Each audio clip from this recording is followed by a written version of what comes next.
Tem muita gente aqui, no mundo e no Brasil. Tem muita gente aqui, no mundo e no Brasil. Tem muita gente. Tem gente boa, tem gente má, tem gente à toa, tem gente a toa, ganhando muito, ganhando pouco. Espírito Santo, espírito de porco.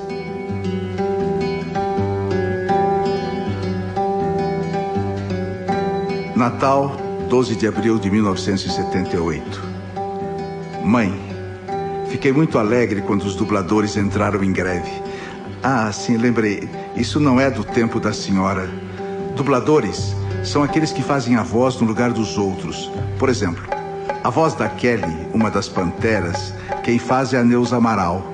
A da Farra é a Marilise. A greve é justa. Questão trabalhista. Ponto final. Eu estou satisfeito. É porque depois do advento dos dubladores, nunca mais ouvimos a voz real do Kojak. Ficou chatíssimo ver filme de TV. Tanto faz ser John Wayne, Woody Allen ou Baretta. A voz é sempre a mesma do mesmo dublador. E a aflição que dá ver o Marlon Brando movendo os lábios assim e a voz saindo assado. Talvez o desespero que toma conta da gente quando vê um filme dublado seja apenas identificação. Nossa situação é a mesma, mãe. Nunca notou que a minha voz, a voz da senhora, do Carlito, da Regina, do Alfredo, da Jane, da Nelma, do Humberto, do Ivan, a voz de 110 milhões de brasileiros é feita pelo mesmo dublador? Eu quero ouvir a minha voz. Um beijo do seu filho. Em fio.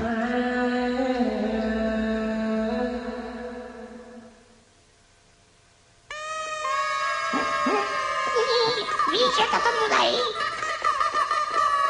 Olha, casa lotada. O que o Enfio tinha de muito legal, que foi um marco pra gente, sem dúvida, era o negócio de entranhar a linguagem do nosso humor em coisas populares. Ele levava a gente para passear, às vezes, assim, pela cidade.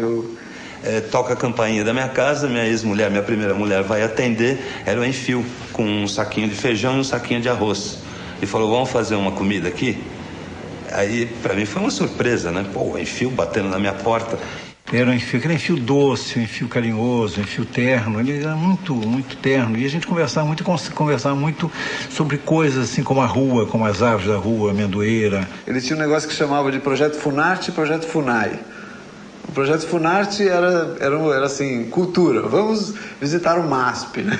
Ia todo mundo visitar, né? O Enfio tinha aquelas coisas, né, da obsessão pelo joelho da Nara, pelo terno, né? Ele tinha muito, ele era muito antenado, né? E o Projeto Funai era programa de índio. Vamos fazer programa de índio, vamos lá na Praia Grande. Mas eu acho que era um humor assim que, ao mesmo tempo que era muito agressivo, né, que tem aquela muito mordaz e tal, mas também tinha uma coisa muito amável no humor dele, né? Porque o Enfio era uma estrela do cartoon, né? Se lá em cima tiver, sabe, possibilidade de ele estar fazendo cartoon, pode estar, ele está fazendo sacanagem com Deus ou com São Pedro, com alguma pessoa.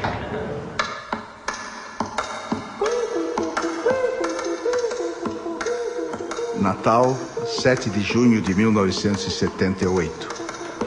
Mãe, aí, na hora que a coisa estava indo, chega a Copa do Mundo e leva tudo para lá. É sempre assim. Não conseguimos fazer duas coisas ao mesmo tempo. Não sabemos assobiar e fazer xixi ao mesmo tempo. Não conseguimos chutar bola e fazer democracia ao mesmo tempo. Mas sabe o que me dá mais raiva? Vez por outra, vem me perguntar se eu vou torcer pelo Brasil. Só porque a gente está na oposição, eles acham que estamos contra a seleção também? Sim, porque entre os méritos do último governo sempre acrescentavam o governo do Tri, só pra gente ficar com ódio do Tri. E a gente era besta, a gente era bobão, não sabia das coisas, e acabou achando que o Tri fosse gol do governo. Gol deles uma pinóia. Desta vez, ninguém vai me fazer ficar contra a seleção pensando que eu tô contra o ato institucional número 5, não. A seleção é do povo, assim como a greve é do trabalhador. A bênção de seu filho, Enfio. umas coisas muito engraçadas que ele fazia. Ele era louco por pé, e Berenice tinha um pé lindíssimo, né? Eu quero namorar a tua irmã. E falou com a Abel, olha, é o seguinte, você vai dar um jeito, vai me arranjar a irmã da Gilce. Eu mandei um sapato vermelho de plataforma de salto alto para ele. Aí ele disse assim, eu vou ficar todo doente, mas Bê vai me pisar do pé à cabeça. O Henriquinho apareceu lá com um negócio escrito, entende? Com firma reconhecida, assinada, entende? Para o Abel, dizendo o seguinte, que a gente se comprometia a arranjar minha irmã para ele e ele se comprometia a dar uma pensão mensal para nós o resto da vida. São Paulo, 21 de março de 1979. Seu João, você tinha 23 cruzeiros no bolso e voltava da assembleia do sindicato. Eles quiseram te tomar os 23 cruzeiros e você reagiu. Te balearam e te mataram. Te conheci naquele almoço com os líderes sindicais, quando você, emocionado, deu um presente para a sede da Alboré, uma imagem da Aparecida. Te vi com teu sapato de 2 cores, apertei tuas mãos de eletricista e senti teu silêncio respeitoso por toda a reunião. Aí, na despedida, você nos sufocou, João. Olhando nos olhos da gente, disse mais ou menos assim: depois de 52 anos, fiquei muito honrado, sendo preto, velho e operário, de ter me sentado, conversado e almoçado com gente branca e intelectual. Eu te conheci antes daquele almoço, quando o Sérgio me avisou. Você vai conhecer um líder operário maravilhoso. É um líder natural lá na GE, de uma alegria. Ele chama a greve de paradeiro. Você tinha 23 cruzeiros no bolso, te balearam e te mataram. Tô com saudades, João. Enfio.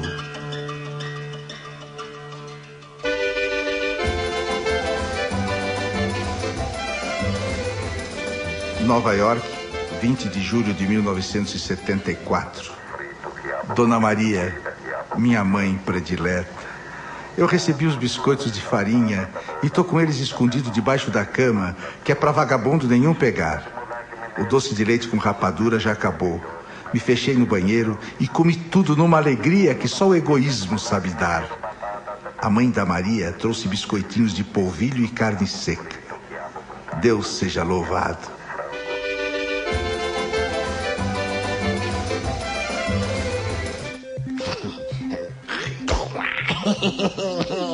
Mesmo naquele momento, era muito importante que houvesse nitidez. Era importante que se tivesse, né, bem definido, olha, quem está contra e quem está a favor da ditadura. O principal prejuízo que teve, acho que foi na época do AI-5 mesmo.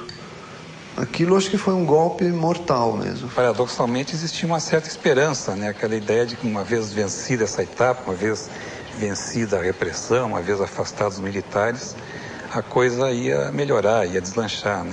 Que a gente viveu 25 anos de ditadura, muitos de nós presos, torturados, exilados, e volta e tem Tancredo Neves, depois tem Sarney, depois tem Collor, depois tem Fernando Henrique.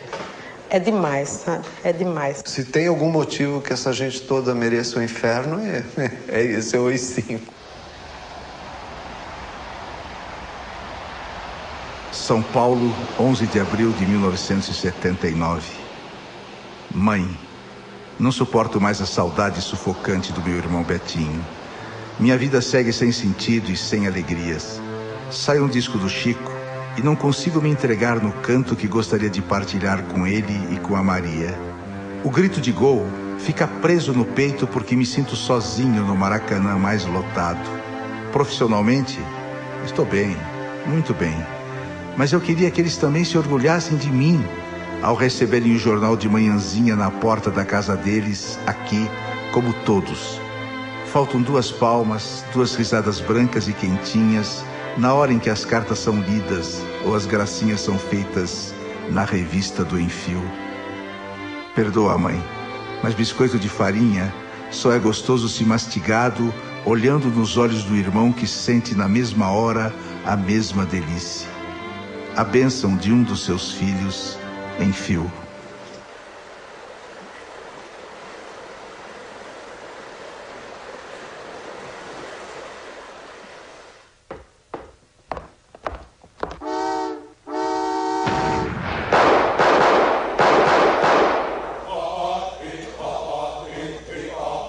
São Paulo, 13 de outubro de 1982. Mãe, naquela manhã ou tarde de 1500, quando gritaram terra à vista, os livros de história pensaram escutar navegadores, descobridores. Mas o que os índios viram a olho nu foi o grito de guerra dos corretores imobiliários. 4 séculos depois, quem não morreu, como os Pataxó, Botocudo, Tupiniquim, acordou gelado feito plateia de Calígula. O mesmo grito agora em replay. Terra à vista. Veja, senhora, o governo da Bahia foi quem distribuiu títulos de propriedade aos fazendeiros. Aí valeu tudo para o saque, de corrupção de funcionários à queima de ranchos. Os índios, para sobreviver, não precisam de geladeiras, TVs, videocassetes, ioiôs, ângaras, nem aspirinas. Arrancados da terra, simplesmente morrem. Estão morrendo, vão morrer.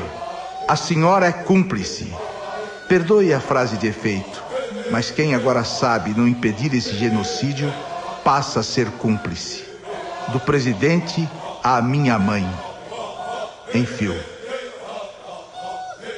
Foi logo depois do AI-5, né? Quer dizer, havia uma caçada, né, enorme, e estavam fazendo a Operação Pente Fino em Belo Horizonte inteiro. E quando a Juliana estava com 4 meses, né, gêmea, prematura, muito fraquinha, aí eu fui presa, né? Eu lembro na época de greve dos jornalistas, que isso daí eu acho que foi finalzinho, 79, a greve dos sindicatos de jornalistas, e eu tive dificuldade, porque eu parei de receber, eu já estava na Folha, eu não estava ganhando naquela época. Nós conseguimos lá em Juiz de Fora, fizemos uma briga e conseguimos o direito de assinar o Jornal do Brasil, para as presas políticas, né? E aí o Henriquinho, então, nas charges dele, ele mandava recadinhos para mim, né? A hora que eu abri o jornal, eu já ia correndo para ver, aí tava lá, Fradinho baixinho, não sei mais o que, e de repente, falando com a Juliana. Ô, Juliana, não sei o quê, falando com ela, né? O Enfio, ele fala, você vai embora já? Vai para sua casa? Vou. Aí ele ia lá no quarto dele e voltava com, não lembro em cruzeiros ou reais, o que era, mas 2 notinhas de 1000, né? Ele fala assim, olha aqui, ó. Eu falei assim, não, Enfio, não precisa, eu tô meio resguardado e tal. Não, você está em greve e não está ganhando, tem mulher e tal. Eu estava lá algemada, quando eu vi entrar a minha mãe e a Gil do Henriquinho, com a coisa mais linda que eu já vi na minha vida, na mão, né? A Juliana já com 7 ou 8 meses, com um macacãozinho azul, cabelo muito louro, no colo deles, né? Eu quase enlouqueci. Ele era muito solidário, muito amigo. Então a minha filha vai chamar muito obrigada. Toda vez que você lembrar que ela chama Gilda, você vai saber que a gente está dizendo muito obrigada por ter criado a Juliana, muito obrigada pelo apoio, muito obrigada pelo carinho, muito obrigada a vocês dois. Então eu brincava que o nome da Gildinha era muito obrigada.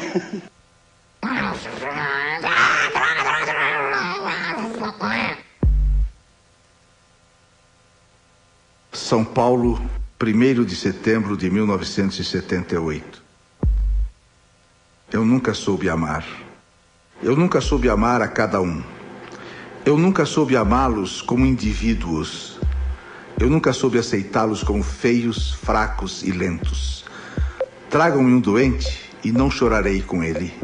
Mas me mostrem um hospital e derramarei rios e mares. Eu não sei falar e ouvir um homem, uma mulher ou uma criança. Eu só sei fazer coletivo, massa, povo, conjunto. Sou capaz de ser herói, mas não sou capaz de ser enfermeiro. Sou capaz de ser grande, mas não sou capaz de ser pequeno.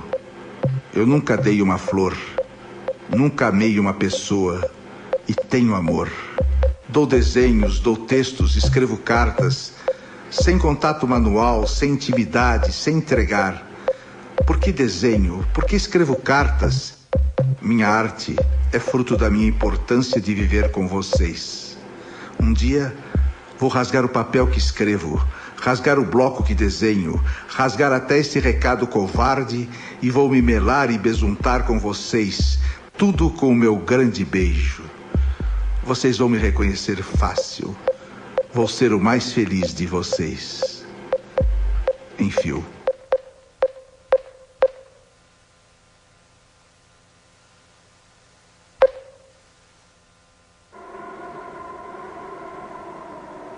Rio de Janeiro, abril de 1977.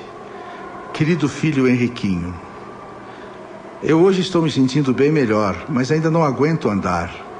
A perna dói bastante com a ciática. Nós aqui, igual, a não ser as saudades dos filhos ausentes. No Natal é que eu sinto mais. Eu queria tanto que seu irmão pudesse voltar. Eu chego a imaginar ele sentado na sala com todos. Eu recebi um retrato dele.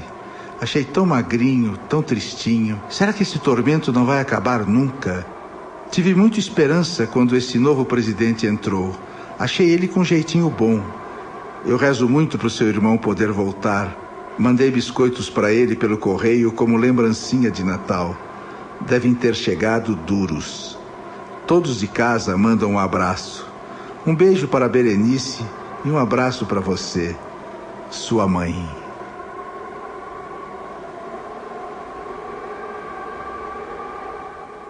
Então nós assistimos uma conversa dele no telefone com a mãe dele. Porque às vezes as pessoas achavam que a mãe, na verdade, não existia, né? Aquela mãe, pelo menos da maneira como ele se dirigia a ela. Mas era uma coisa real mesmo.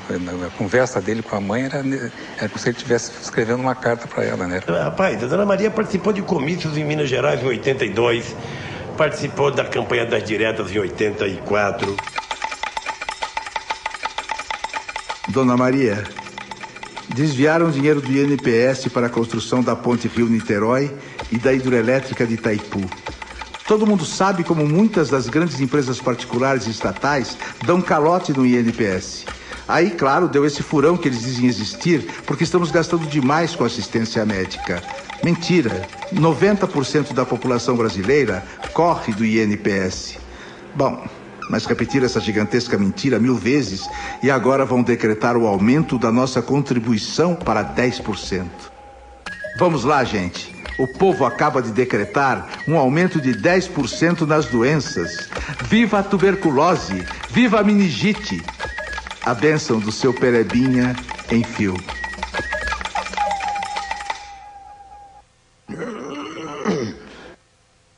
E aí?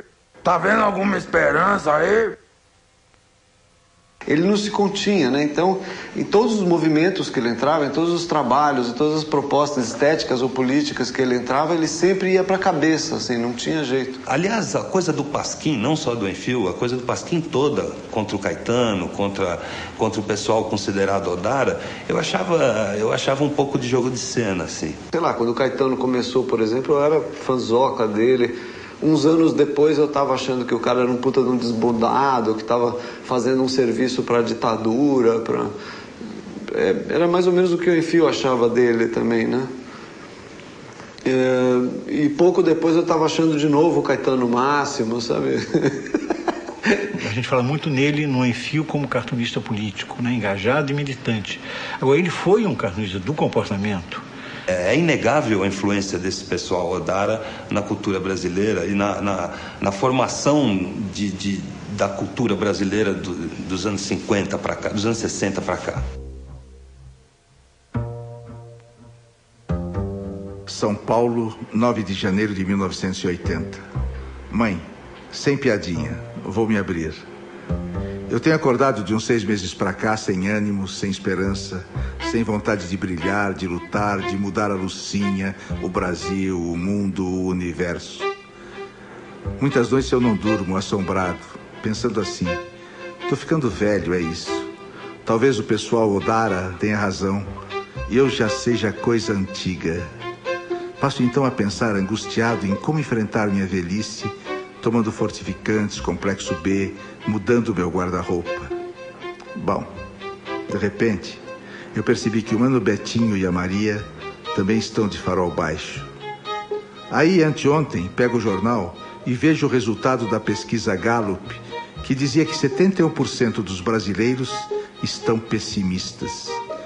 Há uma epidemia de desânimo e impotência assolando o país nesse exato momento. O atual sistema para governar nos fez pessimistas. E pessimista não dorme, não faz amor, não faz partidos, não incomoda, não reclama, não briga. Que diabo de país é este? Pessimistas de todo o Brasil, univos. Somos a maioria. As ruas em fio. Um marinheiro me contou que a boa brisa lhe soprou, que vem aí bom tempo. E o Enfio já era uma pessoa diferente. Se você conversava com ele, ele passava o dia olhando tudo assim. Ele olhava seu sapato, olhava sua calça. Ele tinha a consciência também de finitude, eu acho que batia no Enfio, como batia no Betinho. Aquela coisa de sabia, aquilo não é uma impressão de que ia morrer antes da hora, né? Enfio morreu com 43 anos, ele morreu jovem, morreu garoto. Sobre maconha, por exemplo, né? Eu lembro uma coisa que vai ser curioso contar aqui. Eu lembro a primeira vez que ele deu um pauzinho com a gente, né? Ele dava risada como se fosse um garoto experimentando algo muito gostoso, assim. A impressão que ele tinha muita pressa de fazer as coisas, pressa em relação ao Brasil. São Paulo, 26 de dezembro de 1979. Mãe, aqui estou eu, em mais um Natal, fazendo desta carta meu sapato colocado na janela. Eu fui bom este ano, mãe. Eu acho que eu fui muito bom. Eu fui solidário com todos os meus irmãos Betinhos. Fiz greve com todos os Lulas. Quebrei Belo Horizonte como todos os peões. Voltei para o país que me expulsou como todos os Juliões. Dei murro em ponta de faca como todos os Marighellás. Cantei as prostitutas, as mulheres de Atenas, e joguei pedra na Geni como todos os Chicos Buarques. Aspirei cola como todos os Pichotes. Fui negro, homossexual, fui mulher, fui Herzog, Santo Dias e Lida Monteiro. Fui então muito bom este ano, mãe. Aqui está minha carta, sapato. Vou fechar os olhos, vou dormir depressa. Esperando que meia-noite todos entrem pela minha janela, me façam chorar de alegria. Que eu quero viver a bênção em fio. O admirável e ao mesmo tempo trágico é que tudo que o Enfio escreveu, né, as cartas, as críticas, isso tudo o que ele criticou continua aí, né? E eu acho que o Enfio agora deve estar em algum lugar zombando da gente, né? Deve estar dizendo, porra, Lula, você não disse tudo o que tinha que dizer, ou você está mentindo a meu respeito. Mas alguma sacanagem ele deve estar fazendo. Como eu acredito em outro mundo, eu sei que ele está lá. Porque se outro mundo é para as pessoas justas e boas, o Enfio certamente está num lugar privilegiado. Eu sentia, quando eu encontrava com o Enfio, depois que melou tudo, eu sentia um carinho dele, assim, até no olhar. E eu também tinha por ele, bastante, né? Mas eu não sei por que a gente não conseguiu resolver isso antes da morte dele, né? Foi a última vez que eu vi mesmo, foi no apartamento dele, eu fui visitar, ele estava muito doente, estava muito mal. Estava falando pouco e falou pouca coisa comigo, assim, trocou só umas impressões e tal. Mas ele foi a minha primeira grande perda na vida, assim, dolorosa, que eu senti.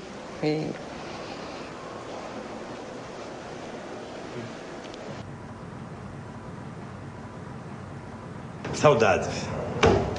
Muita saudade do Enfio.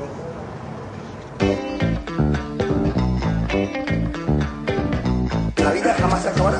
Yo digo que se va a acabar, pero yo creo que nunca la vida se acaba. Rio, 6 de abril de 1977. Meu filho, eu faço votos que você esteja com saúde e feliz. Nós aqui vamos indo como sempre. Henriquinho, você é louco? Cuidado, meu filho, com as cartas de Isto É. Estão engraçadas, mas podem não ser compreendidas. Você sabe o que faz, eu talvez seja muito medrosa. Vou mandar pelo Jaguar uns biscoitos para você dar para os amigos, como você faz, não é? Os biscoitos não ficaram bons. Acho que a goma não é boa, da outra vez vai melhor. Todos aqui mandam lembranças. Sua mãe, Maria.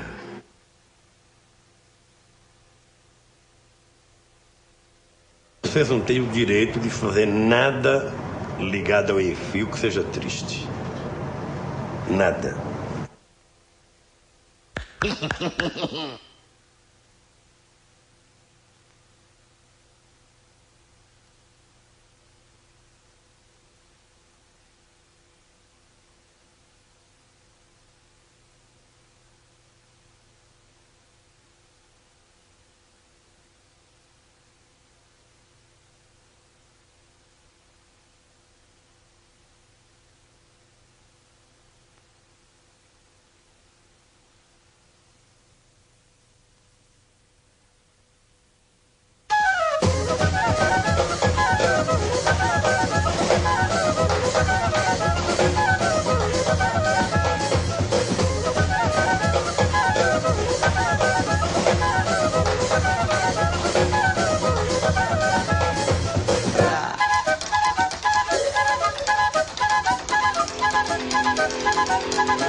Ele era muito encrenqueiro também, né?